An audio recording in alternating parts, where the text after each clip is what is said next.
Did you cover suggestions around exercise and local government decisions around closing public toilets, that kind of thing? Trish, you're able to answer. Um, yeah, I mean, we looked at particularly on child physical activity for children, and those kinds of activities. And yes, those kinds of activity or those kinds of interventions and policies fall into the lower impact ones. We would say yes, they're beneficial for health. There's no question that physical activity comes out as beneficial for health, but in terms of an impact on obesity, it's Right. not going to give us the impact that we would want. Thanks. Yeah, I Understood. think that's an Okay important then. general point that, in general, we are very focused on obesity as a mission in Nesta. Exercise is really, really important for health, but it's probably not the best way of achieving a reduction in obesity compared to looking at improvements to the food environment itself.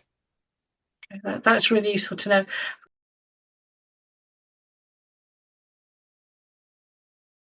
I just wanted to ask the question about wholesalers such as Costco. Now, every weekend, if you go to Cheshire Oaks Way, there's a queue about 20 mile long of people going to buy sort of 25 portion gateau cakes and 50 multi-packs of crisps. So how would this policy affect people doing that? Because they're buying those as an individual for maybe just a small family, but then they've got all those portions in the house and you can't really control the amount that they buy. It's a good question, Norma. I assume that the big kind of cash and carries like Costco, if they're serving, regular consumers, they'll be subject to those same policies as, Tesco's and Sainsbury's. I think it's also worth saying, yeah, people buy lots and lots when they go to Costco and things, but compared to your Sainsbury's, Tesco, they, probably get relatively little, contribute relatively little to the kind of population calories that are eaten. Trish, do you know anything else about kind of Costco?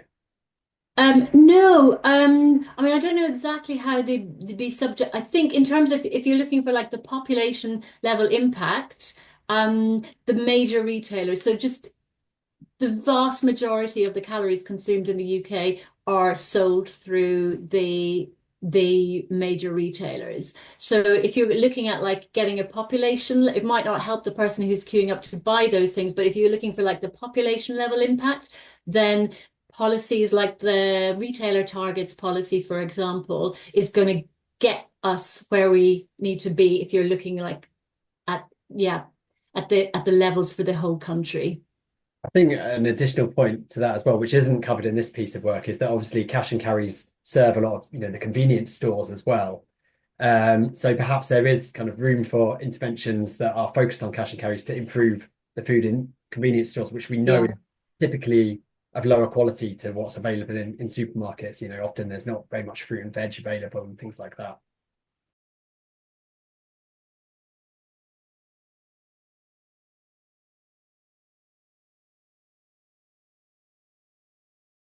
Is the NDNS survey data that I referred to in the chat box, is that publicly available? I think it would be particularly helpful to try and see what sort of significant variances there are between local authorities or by age cohort or social class. That's my first question. The second question is that just very quickly understanding the slides, which were brilliant, it seemed to me that action that can be taken at the UK level will be much more fundamental and have greater impact in terms of cost than could be achieved at the devolved level. So that brings us back to the question that Tricia raised about cross-country working being really effective. With the loss of Food Standards Agency having a role in nutrition for, I thought, unhelpful reasons, back in the noughties. What could the mechanism now be for cross-country working? I don't see that working. I see that working actually through remodeling or enhancing the terms of reference of Food Standards Agency, which I think would require legislation. And the third point I'd make, it relates to education. And that to me is really the crucial issue. And I spent decades campaigning on this particular matter, including when I served on the Wales FSA Food Advisory Committee. And to be very blunt about it, the capacity that we had to train home economics teachers has long gone. So even if you wanted to go to if you like, design and technology era in terms of demonstrating or youngsters being able to demonstrate competencies, basic competencies in producing healthy meals, I don't think there's the capacity on the part of the teaching profession, let alone whether or not there's capacity inside the school system. Thanks, David. So your first question was about the kind of data.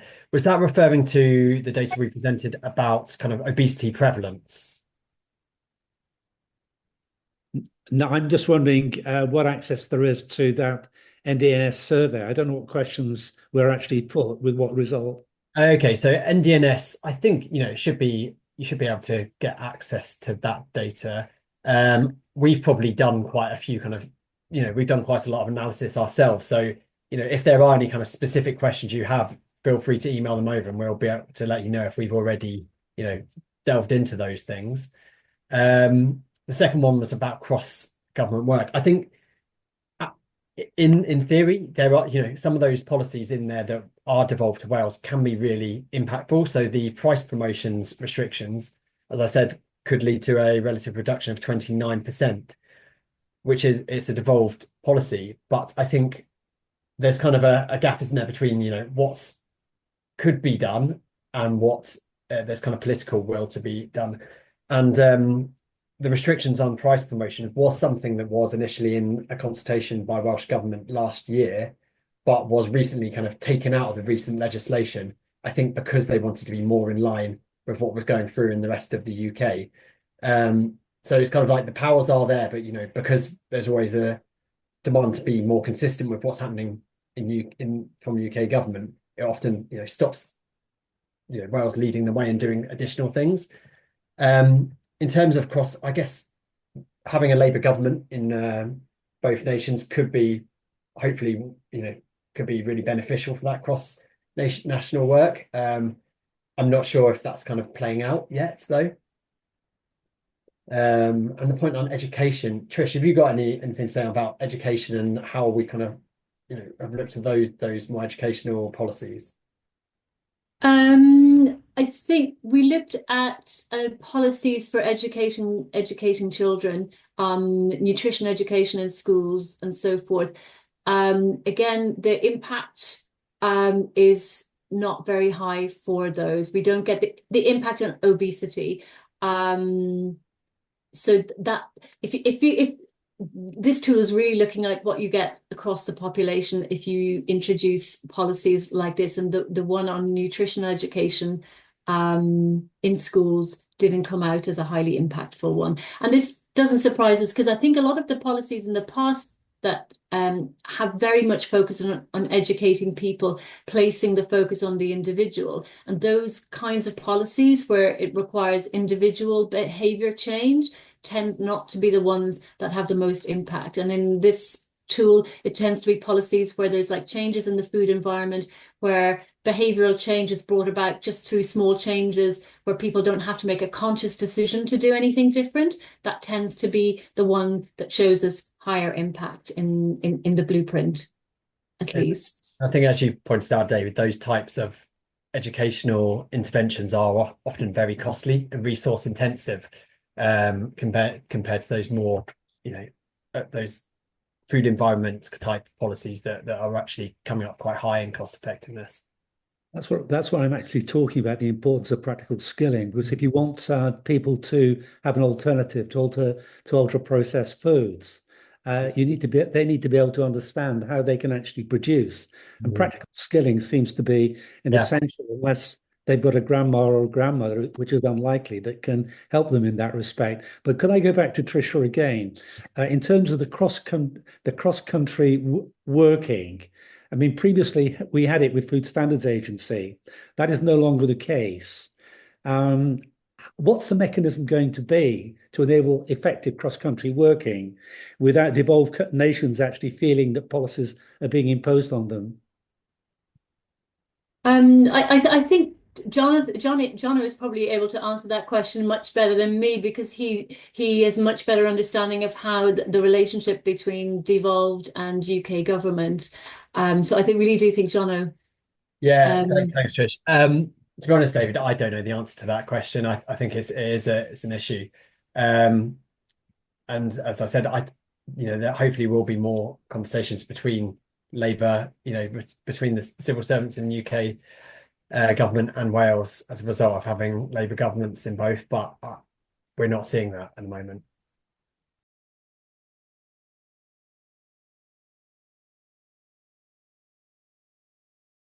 Really thought-provoking, lots of good stuff to read and follow up with, Trish and John. I've got 2 points to make really, or questions. And one was obviously the today's, which I know not everyone's seen that news, but basically unemployed people being sort of considered to have the injection that will hopefully help them lose weight. Now, I just wonder, have you kind of done some modelling on being a particular target group? I just wondered where they got that idea that it's unemployed people we should target first. Just a question on that.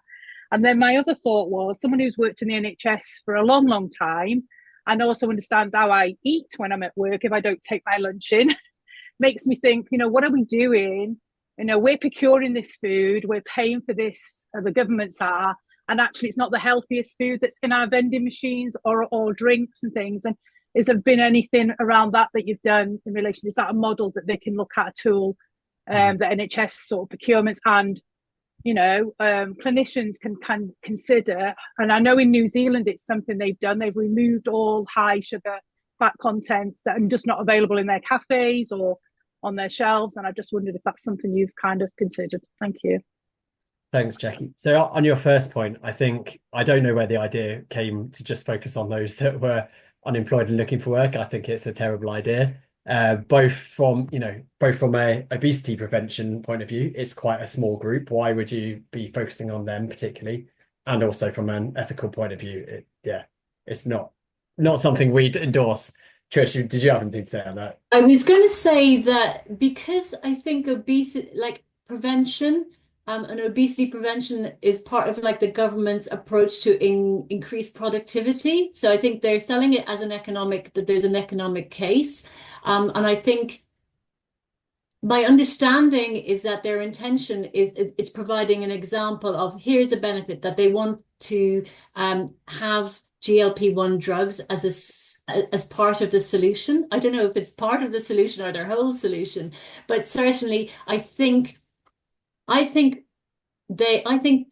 may have backfired on them, because I don't think they've actually got a serious policy that they would only give these drugs to people who are unemployed. I think it's more of like there is a large proportion of people in the country who live with obesity and that it has an impact on their health and their ability to work, and that like, oh, here's a way of getting people back to work. I think that is where that story has come from.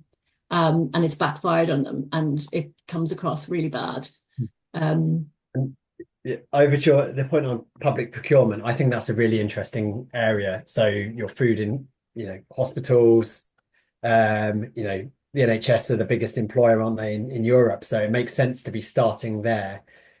There was a policy included in the blueprint, I believe, which was looking at that. And it came out as fairly low in impact, but I think that's because, compared to the other ones we're looking at, which are addressing everyone, like pretty much everyone across the country, it's a much smaller group.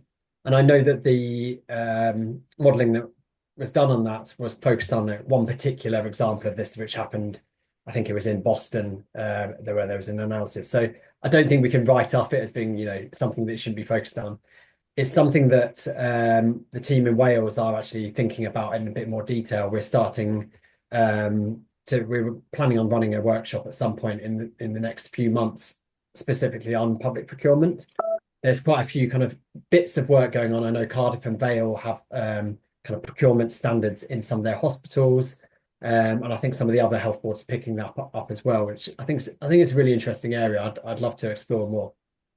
And just also that the promoters of health should be healthy, shouldn't they? Or at least showing the example, like, everything starts at home. It's the same thing, really. So it feels like we shouldn't miss that little area, as you say. But I think it could have a massive impact because all them people then pass that message on, don't they? So I think that's it. I think it's a good,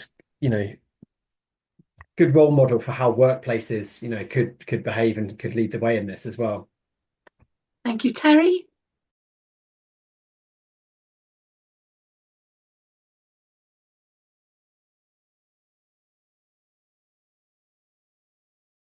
I've got loads of questions, but I'm going to try to keep them online. You said, again, like the schools and vending machines, did you say Marty's is a type of better, less sweetening things in schools? The reason I say this is on the educational side, like David and everybody else, I'm in a strange position where I'm a governor of quite a few schools, from a very primary school in respect of they're very switched on the litter campaign, healthy eating, making things to make money.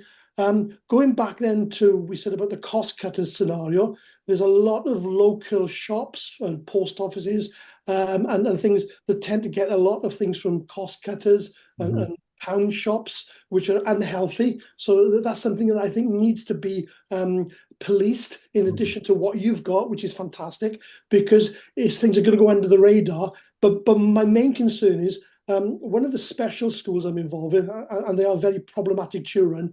The parents are very problematic. It's horrific. But go back to, we may have a system whereby if a certain child behaves, the bribe that Father Christmas is coming is they can have a drum lesson, and that's good. But there's a lot of people there in schools that are obese because if they've been good, their mum and dad will take them to McDonald's on a Friday, and it's this grassroots level and education that I just want to bring in. I don't want to feel negative. What you've said so far is brilliant, but I want to make sure that you are taking into account of these other grassroots, as in cost cutters, small shops that are trying to make a living. How do you police them with the sugar taxes? You'll even see sweets there for Halloween now that are special offer. They're only 10 pence, and they're special sweets that probably, again, from cost cutters and others. I'm going to leave it at that, otherwise I'll go on all night. Thanks, Terry. So I'm just going to run through your points. So firstly, you mentioned Marty's. So Marty's was, something that was started in Nesta. It is kind of a healthier vending machine type business. They're quite early stage, just getting investment. I think what they're actually starting to do as well is spin out into part of their business is about collecting data on, purchase behavior as well, which is, part of what they sell. So helping to inform, better stocking of vending machines and selling that data to others. Vending machines themselves, I think it's a really interesting area. I've read a few reports looking at how to make these healthier. There's been a few trials in Wales over the last 20 years, some in leisure centres, some in hospitals. Cardiff and Vale, as I mentioned before, have a policy on what they're allowed in their vending machines. And I think one of the issues is often they get stocked with healthier products, and then the company who runs them says that they're not selling enough products, and then it gets pushed back. So that maybe talks to some of your point around part of this is about increasing demand as well, which, so I think there is an important, we're not saying education is not important. We're saying there's been a lot of education that's been happening over the last 30 years, but that's not on its own enough. It's not, clearly not doing the job that it needs to do.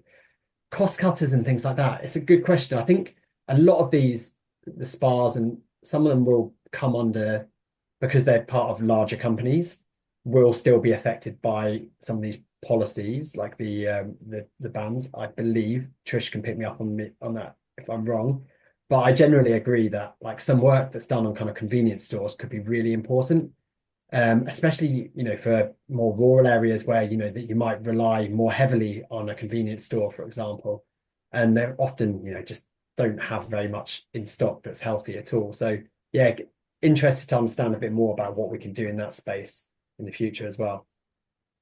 David? Do you have any thoughts on the, do you know much about kind of spas and cost cutters and how they fit under the policies? No, I think the cutoff is the 250 employees, or just is the cutoff. So I would have thought SPA would come in under that. Yeah, No, actually, I think I'm not sure they would actually. I think it gets complicated when you've got kind of It get- franchises, isn't it? And Yeah, it does get, yeah.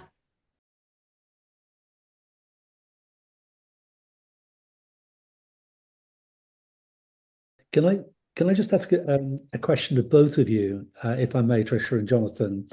In terms of conversations that Nesta have been having with retail food and food service operations, what sort of progress have you been making in terms of how menus might be reformulated, or particular foodstuffs that are problematic can be reformulated, which would give consumers greater satisfaction, not impact very much on taste buds, maybe increase their profitability? I'm just what conversations you've been having, because these are the economics of how these firms operate to support, if you like, reduction in obesity seem to me to be the key, fundamental question that needs to be addressed. Sure, I can firstly talk to one project that we ran actually, which was involving talking to kind of takeaways, and trying to then increase the healthiness of their demand of their offer. And I think the key barrier that they reported being faced is that actually they just don't see any demand from customers for healthier options. You then ask customers what they're after, and they say they want healthier options. So it's trying to understand, where how to cross that barrier. Increase, make sure that out-of-home sector are aware of the demand where it is, but also increase demand from customers. In terms of actually working with retailers and out-of-home sector, as I mentioned, we've got quite early stage partnerships with Asda, Spar, and Community Shop. Community Shop's this social supermarket, so we've managed to run a few trials with them, which around kind of making fruit and veg cheaper and looking at the impact that has, and signposting to healthier options. And we're currently analysing the data from those. In terms of Asda and Spar, Trish, are you working on either of those projects? Do you know much about where we've got along the way? No, I'm not working on them. I think Asda, Asda have made some changes in the last year, so we've been looking at their data and helping them figure out what changes they need to make. Because I think one of the challenges for the retailers is identifying, because it's like the numbers are so huge, is looking at their data and identifying where their really unhealthy sales are. And for them to be able to make changes, they need to see where the problems are and then start looking at interventions and how you test how you trial changes in store that are going to help you improve the healthiness of the offer. So that's in process at the moment with Asda. I think some of the retailers, and we talked to Sainsbury's recently. I think Tesco's, a lot of the retailers, what they're really keen for there to be like a level playing field. And I think a number of retailers, including Asda, are asking the government to bring in regulations that's going to level the playing field for them, because some of them are motivated to improve the healthiness of their offer, but feel that it's hard to make progress when not everybody is trying to do the same thing. So I think that is interesting. Yeah, I think that's a really good point. It's really hard for supermarkets to do things voluntarily on their own. They are generally very supportive of policy legislation that impacts all their competitors as well, for obvious reasons. But yeah, things are moving quite nicely with Asda. I know by the end of November, we're hoping to have a list of interventions to trial with them. And they do seem quite engaged.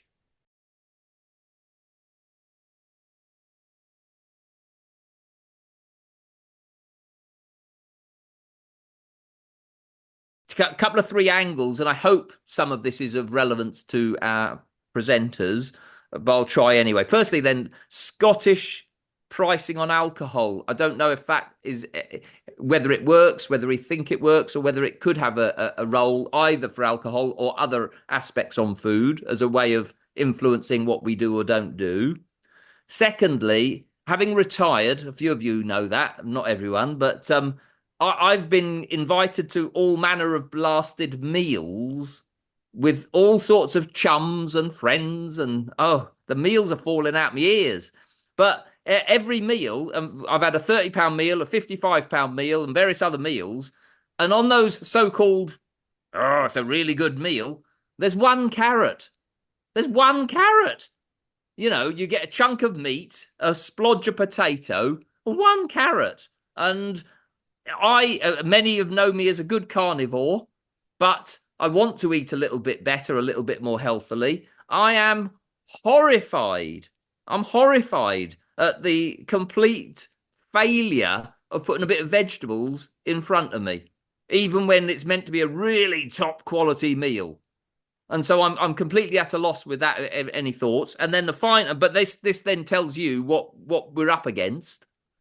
And then, because I'm a carnivore, but I wouldn't mind trying to change. And in my efforts to change a little bit, I've tried to engage and try and have some non-meat protein alternatives. I'm now at the point, I've had a bit of a problem with my blood pressure, tried to get it down. I'm a marathon runner, and yet I've still got high blood pressure. It's coming down. I have struggled to know whether I'm actually buying food that is really good for me when it comes to these this is not meat, so this is an alternative, these TVP type things and soya things. And I'm going, am I just paying more? Is it good, or is it doing me good? And I'd love to know, but if I don't know and I'm willing to think and try, what do we do? What do you think? There you go. 3 angles of questions on the alcohol, on the carrot, the lack of a carrot, and on the TVP and soya. Thanks, Christopher. I think you were you referring to like minimum unit pricing? Yes. So, which is in Wales as well, I believe, as Scotland. I have seen some, we don't focus on alcohol much at all, but I have seen some research suggesting that it has driven down sales. I think it was by like about 5% or something like that in alcohol. We have actually just started a new project that's looking a bit more deeply at like what impact alcohol consumption has on obesity and what can we do about it. So hopefully we'll have a bit more to say about that soon.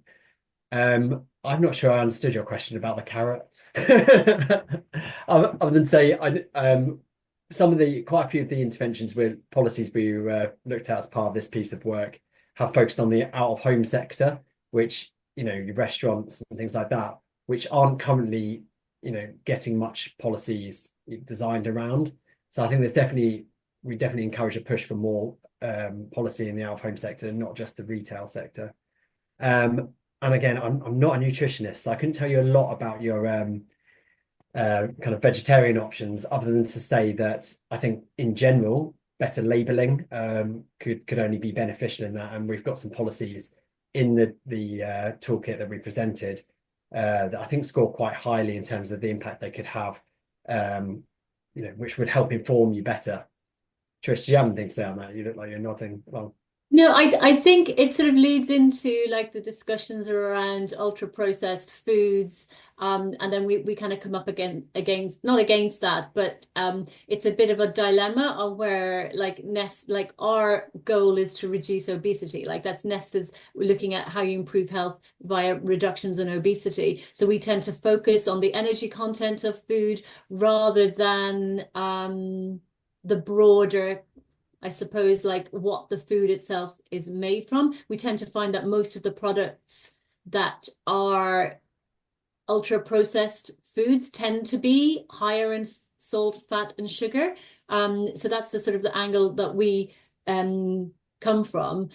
So yeah, I mean, I asked myself the same question about the trade-off you're making if you want to have a vegan burger, and whether it's better for you than a beef burger.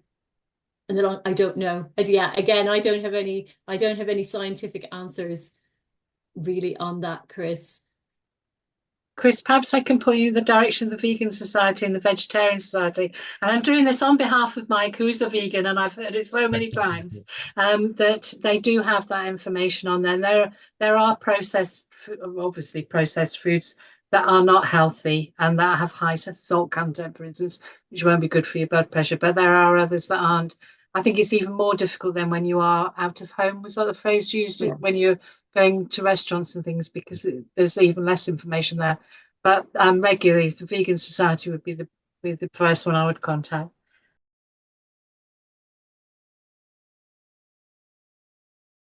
It's been really interesting to hear and to actually to have a look at that tool that you've built. You must be really proud of that, because that's so easy to use from what I can see.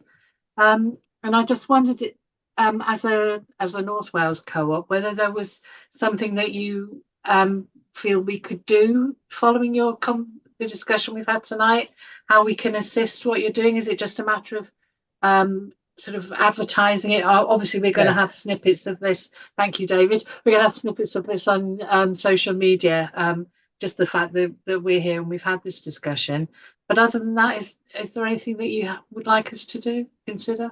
I think firstly, we'll share the tool with you, and it'd be great once you get that to have a bit of a play with it and let us know if there's anything we could do to make it work better for you. It's kind of an ongoing project to some extent that we want to make sure it works well as possible. Share it as much as possible would be really useful. And I'm, I'd be keen to have follow-up conversations as well. I know you're talking to some more kind of community-based projects. Be keen to understand a bit more kind of what kind of co-ops and community projects could do to kind of support this cause as well in the future, I think, which hasn't been a focus of our work. Okay. Chris and then Trish.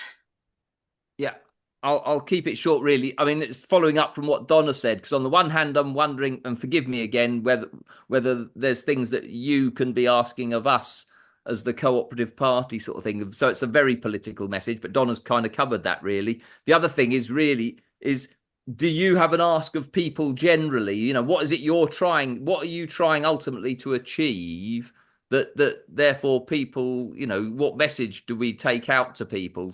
So separate from our political message, where we have a role, what is it you're trying to get people to do?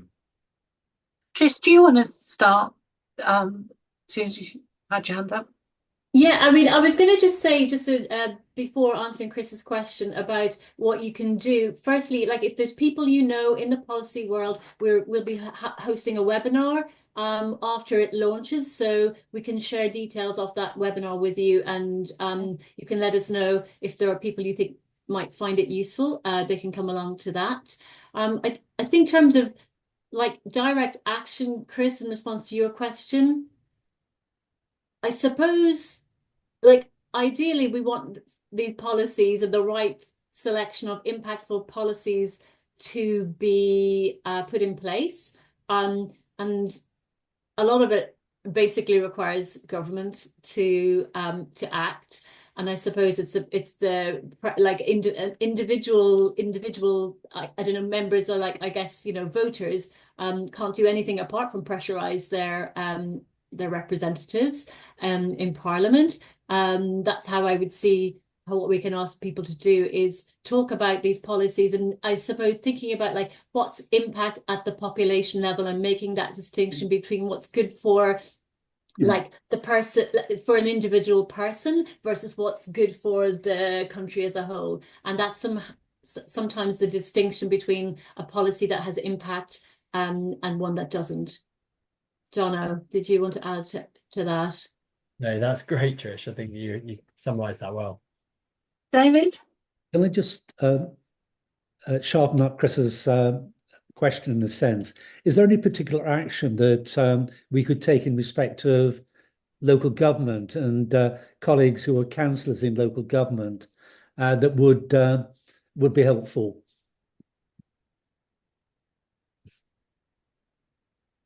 Yeah, I think so. Talking about, there's kind of two sides to this. There's the kind of advocacy for the more kind of central government policies, I think. So those ones that we're recommending as high impact.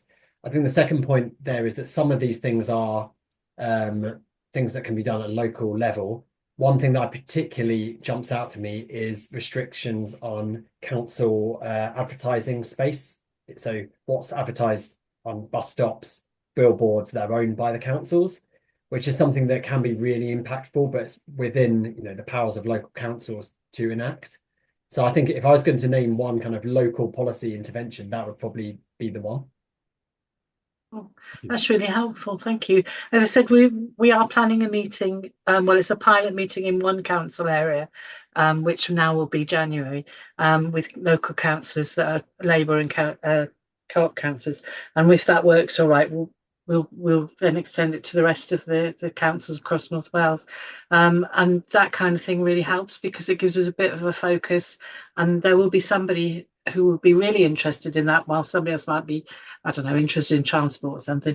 And it ties in as well with the Incredible Edibles, I think, given that that's an existing co-op entity that seems to be doing really well.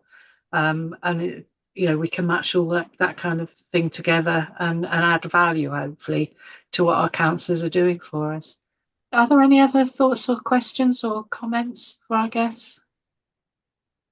No? I think that's been a really fascinating, as I said before, it has been absolutely fascinating, especially the tool. I think you might have missed that bit, Chris. It's well worth having a go at. And, we will share that. And I've written down that you've given me permission for me to share it. I'll make sure it goes to our council, our pilot thing with the councillors in January as well, just as an example of what we can do just by talking to each other as much as possible. Okay, thank you very, very much for your time. I know it was a bit short notice at the end, which was my fault. I apologise for that, but thank you. It's been really well worthwhile.